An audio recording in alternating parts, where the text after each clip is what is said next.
नमस्कार, मैं हूं रत्ना और आप देख रहे हैं सी न्यूज़ भारत। आयोग करते हैं न्यूज बुलेटिन की ओर। बात होगी बलरामपुर की, जहां जिले में कुसमी विकास खंड के पेट्रोल पंपों पर तेल की किल्लत जैसी स्थिति देखने को मिल रही है। साथ ही बात होगी भरतपुर की, जहां श्री कैला देवी मंदिर पर मिल्क रोज और शरबत का वितरण किया गया है। ऐसी तमाम खबरों पर विस्तार से चर्चा करेंगे। छत्तीसगढ़ में पेट्रोल डीजल की पर्याप्त उपलब्धता के दावों और अफवाहों से बचने की अपील के बीच बलरामपुर जिले में कुसमी विकासखंड के पेट्रोल पंपों पर किल्लत जैसी स्थिति देखने को मिल रही है, जिसमें आम लोग परेशान हैं। पेट्रोल से भरा टैंकर पहुंचते ही पंपों पर भारी भीड़ उमड़ पड़ी और लोगों को तेल भरवाने के लिए घंटों लंबी कतारों में इंतजार करना पड़ा। डीजल की कमी से किसानों की परेशानी भी बढ़ गई है, क्योंकि ट्रैक्टरों की लंबी लाइनें पंपों पर देखी जा रही है। लोग जल्द सप्लाई सामान्य होने की उम्मीद कर रहे हैं। पेट्रोल पंप पर लाइन लगे। पेट्रोल पंप में अभी आधा घंटा जैसे हो गया लाइन में नहीं मिला है। अभी अब नंबर आया तब तो। कारण क्या है? कारण क्या है? अब इतना भीड़ भड़ा का चल रहा है, पता नहीं क्या कारण है। और दूसरे पेट्रोल पंप, कोई दूसरा पेट्रोल पंप में कहीं पर तेल नहीं है। परेशानी कितना है? परेशानी तो झेलना ही पड़ रहा है। इतना धूप में लाइन लगा के खड़े हैं। क्या चाहते हैं? क्या चाहते हैं? सुविधा बढ़िया सबको मिले, जल्दी जल्दी यहाँ से भागें। अभी नंबर आया आपको? नंबर अभी कहाँ, अभी तो लाइन में है। पता नहीं नंबर आता है कि नहीं आता है। तेल भी पूर्व पता है नहीं पूर्व पता है। यहाँ पर किस लिए आए? पेट्रोल के लिए। क्या परेशानी है? परेशानी तो कई दिन से है। तेल के लिए सारा काम रुका पड़ा है। डीजल पेट्रोल के लिए तो सब चीज़ बंद पड़ी है। काम कुम सब धंधे बंद हो गए। यही तो सरकार ने देखना चाहिए था जी। पहला अगर अपने पास तेल नहीं है, ये इतनी गाड़ियाँ निकालनी नहीं चाहिए सरकार ने। डेली इतनी निकाल रही है, तेल तुल का जुगाड़ है नहीं तो कैसे चलेगा। डेली इतनी गाड़ियाँ निकाल रही है, इन पर अगर तेल हो ना, स्टॉक हो, उतनी गाड़ियाँ निकालनी चाहिए ना। नई नई गाड़ियाँ तो डेली आ रही है, तो तेल डीजल तो चाहिएगा उनको, तो कैसे चलेगा। कब से यहाँ पर लाइन में? कब से? अब 2 घंटे हो गए जी। कितना दिन? 2 घंटे हो गया। 2 घंटा अभी तक नंबर नहीं, नंबर नहीं आया। क्या लगता है कब तक आएगा नंबर? देखने लग रहे हैं लाइन में, जब तक आएगा। कितना भीड़ है? भीड़ तो आपके सामने है कितना हो रहा है। देखो पीछे एक बार, कैमरा घुमा के देखो।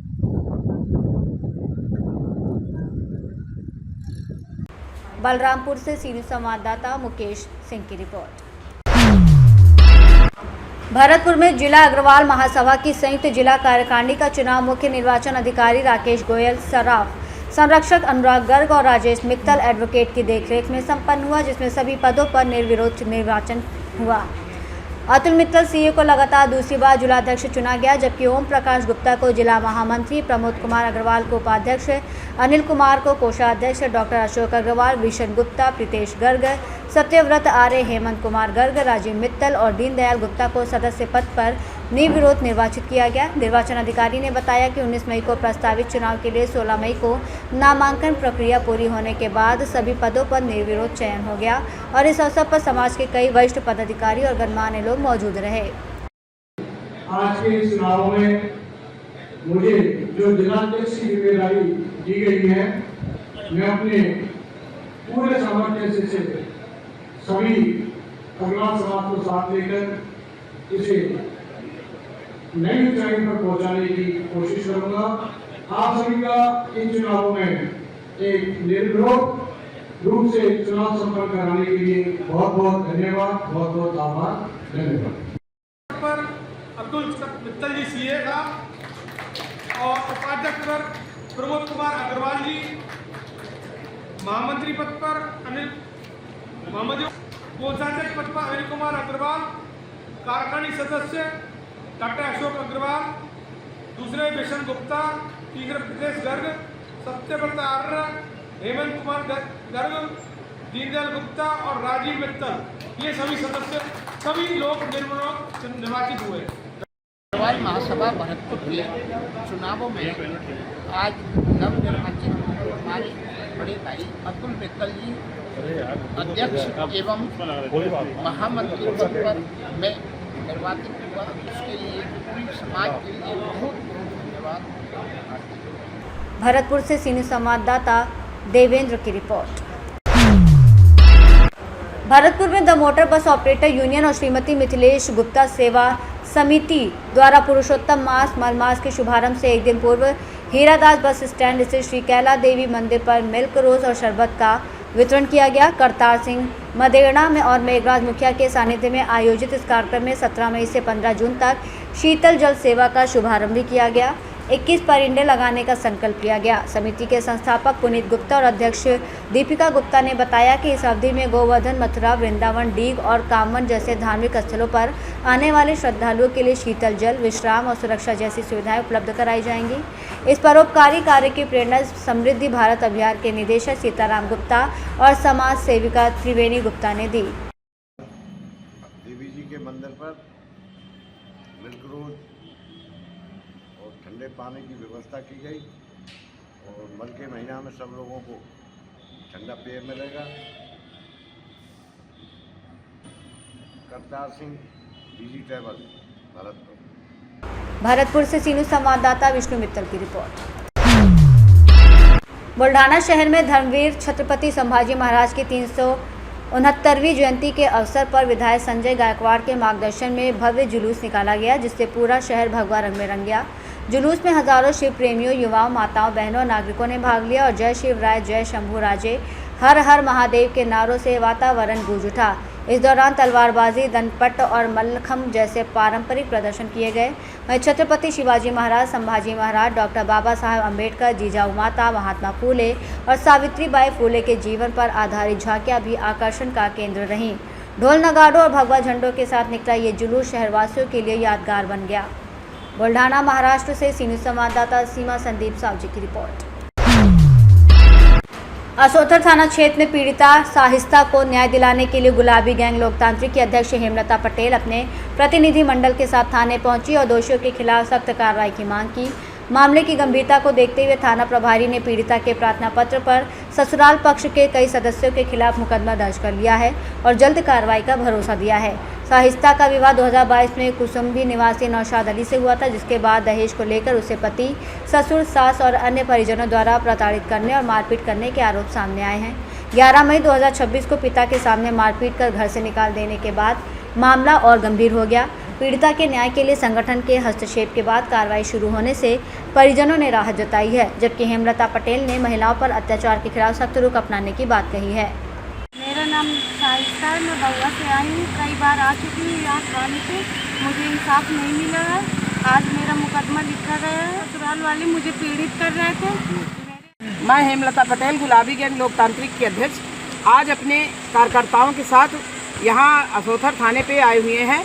यहाँ साहिस्ता नाम की एक लड़की है जो यहाँ रहने वाली है कुसुम्बी में इसकी ससुराल है। यहाँ के ससुराल वाले इसको बहुत प्रताड़ित करते थे, मिल करके इसको मारते थे। 3 दिन आई यहाँ पर थाने, इसकी सुनाई नहीं हुई। आज हम लोग लेकर के इसको आए हैं, आज यहाँ पर मुकदमा लिखा जा रहा है। फतेहपुर से सीनू संवाददाता शारिफ कमर की रिपोर्ट। नांदेड़ ग्रामीण पुलिस ने संवेदनशीलता और तत्परता दिखाते हुए अंध दंपत्ति का चोरी हुआ मंगलसूत्र मात्र 2 घंटे में बरामद कर आरोपी महिला को गिरफ्तार कर लिया। 15 मई को दर्ज इस मामले में पीड़ित दंपत्ति के दृष्टिबाधित होने का फायदा उठाकर एक अज्ञात चोर ने सोने का मंगलसूत्र चोरी कर लिया था, जिसके बाद पुलिस अधीक्षक अविनाश कुमार के निर्देश पर ऑपरेशन फ्लश आउट के तहत जांच शुरू की गई। पुलिस निरीक्षक ओमकांत चिंचोलकर के मार्गदर्शन में टीम ने गुप्त सूचना के आधार पर आरोपी कावेरी विकास मोरे को हिरासत में लेकर पूछताछ की, जहां उसने अपराध स्वीकार कर लिया और उसके पास से 2 ग्राम सोने का मंगलसूत्र बरामद किया गया। पुलिस ने न केवल मंगलसूत्र पीड़ित दंपत्ति को वापस लौटाया, बल्कि मात्र 12 घंटे के भीतर अदालत में चार्जशीट भी दाखिल कर दी, जिसकी पूरी जिले में सराहना की जा रही है। महाराष्ट्र नांदेड़ से सीनियर संवाददाता भारत वानरे की रिपोर्ट। पन्ना में 2 लड़कियों अंजलि और नंदिनी के गुम होने की सूचना पर पुलिस ने त्वरित कार्रवाई करते हुए दोनों को सुरक्षित उनके परिजनों से मिलवा दिया। बताया गया कि दोनों बच्चियां अपने माता पिता के साथ मामा के घर शादी में आई थी और किराना दुकान से लौटते समय रास्ता भटक गई थी। सूचना मिलते ही सिविल लाइन चौकी और थाना कोतवाली पन्ना की पुलिस ने सक्रियता दिखाते हुए खोजबीन शुरू की, जिसमें FRV 07 और 112 टीम के स्टाफ राहुल सिंह, पायलट रंजीत रजक की मदद से अंजलि को पुरुषोत्तमपुर के पास ढूंढ लिया गया, जबकि नंदिनी को चौकी स्टाफ ने सुरक्षित बरामद कर लिया। दोनों बच्चियों को लगभग 2 घंटे के भीतर उनके परिवार को सौंप दिया गया, जिससे परिजनों ने राहत की सांस ली। पन्ना से सी न्यूज़ संवाददाता रफी सिद्दीकी की रिपोर्ट। राजगढ़ के कुरावर क्षेत्र में 12 मई को एक सनसनीखेज वारदात सामने आई, जहां भोपाल से लौट रहे दीपक शर्मा को एक महिला ने लिफ्ट के बहाने रोका और उसके बाद कुछ युवक कार में घुसकर उसे चाकू की नोक पर बंधक बना लिया। आरोपियों ने मारपीट कर उससे करीब 1.20 लाख रुपए की राडो घड़ी, 1.50 लाख की अंगूठी, नकदी और एटीएम से पैसे निकलवा लिए। मामले में एसपी अमित तोलानी के निर्देशन में कुरावर पुलिस और जिला विशेष टीम ने सीसीटीवी फुटेज, मुखबिर की सूचना के आधार पर सीहोर में दबिश देकर 7 आरोपियों को गिरफ्तार किया। पुलिस ने उनके पास से करीब 5,97,000 का मशरूका, नकदी, कीमती गहने, दस्तावेज, 3 वाहन और वारदात में इस्तेमाल हथियार बरामद किए हैं। गिरफ्तार आरोपियों में ऋतिक उर्फ ऋतिक वाल्मीकि और कृष्णा यादव जैसे कई आपराधिक मामलों में शामिल आरोपी भी हैं। भोपाल से आते हुए खिजबड़ली के ऊपर मुझे आते किसी ने, तो मैंने उनको देख के गाड़ी रोकी, और उससे पूछा कि क्या बात है। इतनी देर में 3-4 मोटरसाइकिल आई और मुझे घेर लिया साइड से, वो घेर के गाड़ी में से उतार के चाकू की नोक पर, तो मेरी गाड़ी में पीछे डाल दिया। वो गाड़ी लेकर जंगलों में चले गए। मैं जाकर उन्होंने पैसे की डिमांड करी मेरे से, पैसे चाहिए, 20 लाख रुपये चाहिए। पैसे ना मिलने की देने की स्थिति में वो गाड़ी चलाते गए, आगे लेते गए और उन्हें अकाउंट चेक करे। मेरे जेब में जो कैश था वो निकाला, मेरी चेकबुक निकाली और अकाउंट में कितने पैसे हैं वो पैसे ट्रांसफर करने की बात करने लगे। 15,000 रुपये जेब में कैश थे, अकाउंट में 12,500 रुपये थे मेरे। मई की बात है, 10 मई को आवेदक दीपक शर्मा साहब जो है भोपाल से राजगढ़ की तरफ आ रहे थे, तब नरसिंहगढ़ कुरावर के बीच में महिला द्वारा हाथ देकर रोका गया लिफ्ट मांगने के लिए। महिला परिचित थी, इन्होंने गाड़ी रोक ली। इन्हें भी नहीं पता था कि आगे क्या होने वाला है। अचानक से पीछे से जो लड़के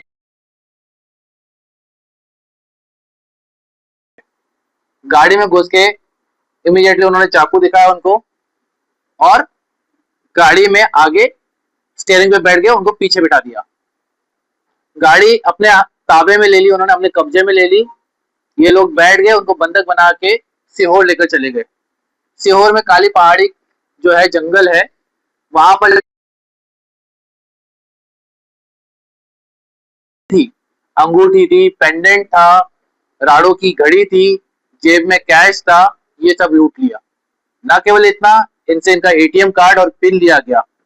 बाद में उस एटीएम कार्ड को यूज करके कियोस्क से पैसे निकाले गए, लगभग 60,000 रुपए। इसके अलावा इनको मारा पीटा गया, बंधक बनाया गया और डराया धमकाया गया। बाद में ये सब पूरी जब लूट कंप्लीट हो गई तब जाकर उनको छोड़ा गया डरा के। इमीडिएटली वो हमारे पास नहीं आए, सहमे हुए थे। 12 तारीख को वो हमारे पास आए, हमने एफआईआर रजिस्टर करी। हमने इमीडिएटली वहां के सीसीटीवी कैमरे निकाले, क्योंकि उसमें एक लेडी थी, उनका नाम पता था। वहां से हमने अपनी विवेचना शुरू करी। धीरे धीरे परत दर परत खुलती गई। हमको पता चला कि ये सीहोर की एक ऐसी गैंग है जिनके ऊपर काफी आपराधिक रिकॉर्ड है। 1 बाय 1 हमने आरोपियों को आइडेंटिफाई किया और सारे आरोपी जो है इसमें हमने अरेस्ट किए। अरेस्ट होने के पश्चात ये जो उनसे पैसे जो उन्होंने लूटे थे, चेक पे साइन करके जो उनका लूटा गया था, उनकी घड़ी, चेन, अंगूठियां, सब पूरा 100% हमने बरामद किया गया। और राजगढ़ से सी न्यूज़ संवाददाता जावेद की रिपोर्ट। तलेन में शासकीय अस्पताल की बदहाल व्यवस्था और पेयजल संकट को लेकर ब्लॉक कांग्रेस और नगर कांग्रेस के नेतृत्व में जिलाध्यक्ष प्रियव्रत सिंह के मार्गदर्शन में नायब तहसीलदार को ज्ञापन सौंपा गया। कांग्रेस ने मांग की कि अस्पताल में दवाइयों की पर्याप्त उपलब्धता, अस्थायी डॉक्टर और नर्सों की नियमित ड्यूटी सुनिश्चित की जाए ताकि मरीजों को बाहर से दवा ना लेनी पड़े। साथ ही डॉक्टरों की कमी दूर की जाए और अस्पताल परिसर की सफाई व्यवस्था को सुधारा जाए। इसके अलावा नगर में पेयजल व्यवस्था को सुचारू करने की भी मांग की गई और कांग्रेस कार्यकर्ताओं ने वार्डों में टैंकर्स के माध्यम से पानी उपलब्ध कराया। इस अवसर पर ब्लॉक अध्यक्ष अतुल चौधरी, नगर अध्यक्ष रईस मंसूरी सहित कई पदाधिकारी और कार्यकर्ता मौजूद रहे। राजगढ़ से सी न्यूज़ संवाददाता जावेद की report. Ganj Basoda chemist and druggist association ने 20 मई को प्रस्तावित राष्ट्रव्यापी 1 दिवसीय दवा व्यापार बंद की सूचना को लेकर एसडीएम के नाम तहसीलदार अरविंद यादव को ज्ञापन सौंपा। संगठन ने अवैध ई फार्मेसी संचालन, बड़ी कंपनियों द्वारा प्रीडेटरी प्राइसिंग और GSR 817E, GSR 220E अधिसूचनाओं की वापसी जैसी प्रमुख मांगों पर हस्तक्षेप की मांग की है। एसोसिएशन का कहना है कि ऑनलाइन दवा बिक्री और भारी डिस्काउंट नीति से छोटे केमिस्ट्स कारोबार प्रभावित हो रहा है, जन स्वास्थ्य पर भी खतरा बढ़ रहा है। ज्ञापन में एंटीबायोटिक दुरुपयोग, नकली दवाओं और एंटी माइक्रोबियल रेजिस्टेंस AMR जैसे गंभीर मुद्दों पर भी चिंता जताई गई है और प्रशासन से आवश्यक कार्रवाई की मांग की गई है। विदिशा से सी न्यूज़ संवाददाता हेमंत आनंद की रिपोर्ट। देश को लेकर इन्हें ज्ञापन दिया। सामान्यतः देखने में आ रहा है लगभग ऑनलाइन के द्वारा नकली दवाइयों का बहुत तादाद में मरीजों को वितरण हो रहा है। कुछ भी दवाई आ रही हैं, इसमें कुछ अपने ड्रग्स भी शामिल हैं जो नशीली दवाइयाँ होती हैं। प्रिस्क्रिप्शनों का दुरुपयोग हो रहा है, नकली दवाइयों का प्रवेश हो रहा है। कई बार देखने में आया मीडिया के द्वारा ही कि कई जगह जखीरे नकली दवाइयों को पकड़ा है। उसमें दोषी मेडिकल वालों को माना जाता है। इसलिए ऑल इंडिया मेडिकल एसोसिएशन ने एक दिन का व्यवसाय बंद रख कर एक सांकेतिक चेतावनी दी है गवर्नमेंट को कि ई फार्मेसी के द्वारा जो दवाई आ रही है उनको बंद किया जाए। नकली दवाओं को कारगर उपाय यही है कि जो चेन है इनका सिस्टम, जो ई दवाई है मतलब ऑनलाइन के द्वारा आ रही है, ये लोग कहीं तो भी कुछ तो भी मैन्युफैक्चरिंग करा करके और अपनी साइडें चला करके लोगों को बेवकूफ़ बना के तो दवाइयाँ भेज रहे हैं। किसी भी तरह से नहीं होना चाहिए। इस वक्त लेकिन नकली दवाइयाँ प्रस्तुत कर रहे हैं। सेवाओं के लिए हम लोग एक बैठक रख करके व्यवस्था कर रहे हैं। किसी तरह की इमरजेंसी व्यवस्था को हम कहीं परेशानी नहीं आने देंगे। ठीक है, बिल्कुल। ऑनलाइन भी सिरिंज आ रही हैं, काफ़ी मात्रा में आ रही हैं और इस सब के लिए भी हम लोगों ने ज्ञापन दिया है कि ये सब चीज़ें बंद होना चाहिए ऑनलाइन। जी, धन्यवाद। ऑल इंडिया केमिस्ट एसोसिएशन के माध्यम से भारत बंद, मध्य प्रदेश बंद एवं जिला विदिशा बंद के साथ में नकली दवाइयाँ और ऑनलाइन दवा बिक्री के विरोध में ये हमने बंद का आयोजन किया है, जिसमें मरीजों को कई तरह के नुकसान पहुंच रहे हैं।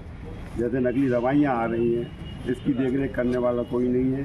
शासन से कई बार हम मांग कर चुके हैं, लेकिन अभी तक हमारी कोई सुनवाई नहीं हुई है। पूर्व में भी हमने बंद किए थे, लेकिन अभी तक कोई कार्रवाई नहीं हुई है। इसलिए पुनः हम 20 तारीख को बंद कर रहे हैं और जनता से हम अपील करते हैं कि हमारे बंद में सहयोग करें और यदि अति आवश्यक दवाइयाँ हैं तो हम उन दवाइयों को उपलब्ध कराएंगे। ये हम समस्त जनता से वायदा करते हैं। पब्लिक को बहुत बड़ा नुकसान होता है और हम भारत सरकार से ये मांग करते हैं कि जितनी भी दवाइयाँ जब कारखाने से निकलती हैं या दवाई कंपनियों से निकलती हैं तो उनका पूरी तरीके से उनकी जानकारी होना चाहिए। और मैं ये सभी लोगों से निवेदन कर सकता हूँ कि जो ऑनलाइन दवाइयों का जो आज विरोध हो रहा है उसमें ये एक बहुत बड़ा कारण है, क्योंकि ऑनलाइन दवाइयों में नकली दवाइयाँ भी हमारे लिए मिल जाती हैं, जिसका हमारे स्वास्थ्य पर बहुत बड़ा प्रभाव है। अतः मैं भारत सरकार से ये निवेदन करता हूँ कि ऑनलाइन के साथ साथ नकली दवाइयाँ, नशे की दवाइयाँ जो भी वितरित की जाती हैं उसका आप गंभीरतापूर्वक विचार करें। मैं गंजवासुदा केमिस्ट एसोसिएशन के बैनर तले ये पूरे AIOCD के बैनर तले, जिला एसोसिएशन के बैनर तले भारत सरकार से निवेदन करता हूं कि आज जो 20 मई को भारत बंद का आह्वान किया गया है उसमें गंभीरतापूर्वक विचार किया जाए। गंज बसौदा से सी न्यूज़ संवाददाता हेमंत आनंद की रिपोर्ट। बुलेटिन में फिलहाल इतना ही। देश और दुनिया की तमाम बड़ी खबरों के लिए देखते रहिए सी न्यूज़ भारत।